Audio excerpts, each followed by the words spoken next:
Hi there, this is Jacob Nash, Algebra Lessons, and this is Unit 2, Lesson 1, on absolute value equations. So now we're on linear programming, but this is absolute value equations. We'll be looking at absolute value inequalities on Lesson 2, but right now we're doing equations. And it's really easy. So we know absolute value. It's these two lines, and there's something in it. And it doesn't matter if it's negative or positive. We know that it will just be positive once it goes out of it. So there is a certain statement that can be made. If A is greater than 0, which A just means a certain value, and that equals to the absolute value of x, those are both things. So if A is greater than 0 and the absolute value of x equals A, which if that was true, that would really mean that x is greater than 0, then x equals A or negative A. And that's basically what I just said. It doesn't matter what x is. It doesn't matter what A is. It's going to be, once it goes into absolute value, it's positive all the time. So we know from the parent functions that we saw in Unit 1 that it looks like that, a V, because the values are never negative in the x's. They can be negative in the y's, but it can never be negative in the x's. So let's look at something that we would need to solve. So let's say we have the equation 2x minus 6 minus 5 equals 23.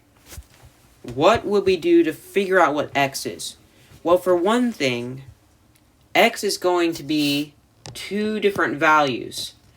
It's going to be value 1, so v1, and it's going to be value 2.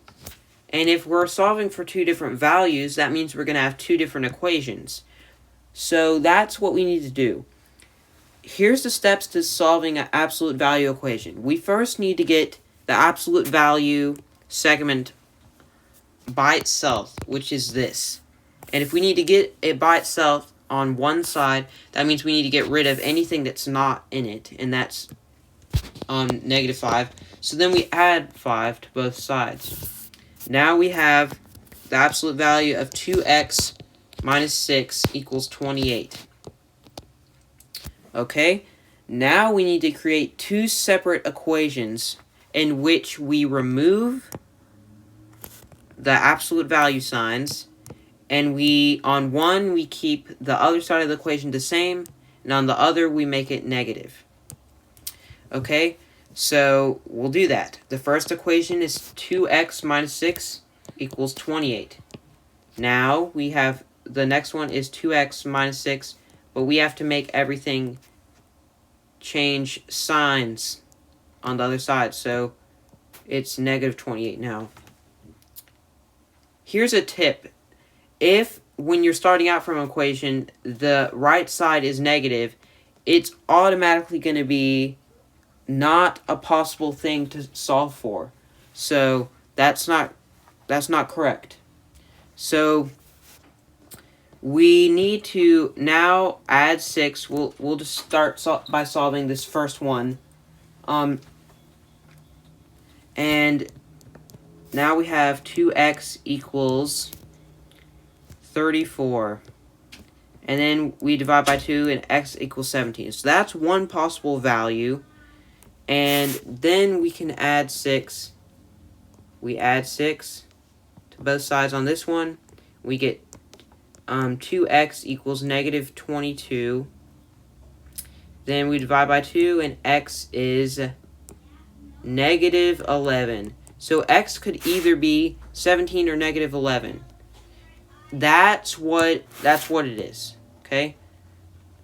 Now, if there's also sometimes when you're doing this, there will be a x on both sides, and when there's an x on both sides, that changes it.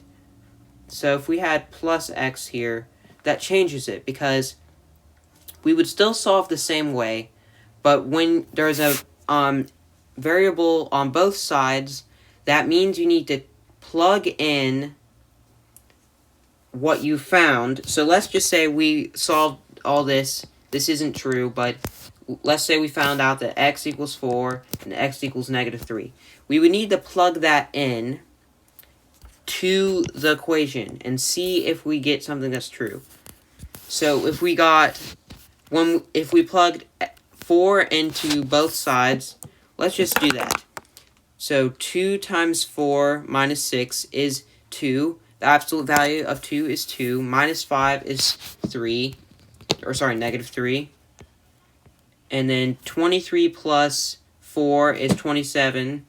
So we would get that -3 equals 27, which is not true, which would make this extraneous. Extraneous means that it is not an answer.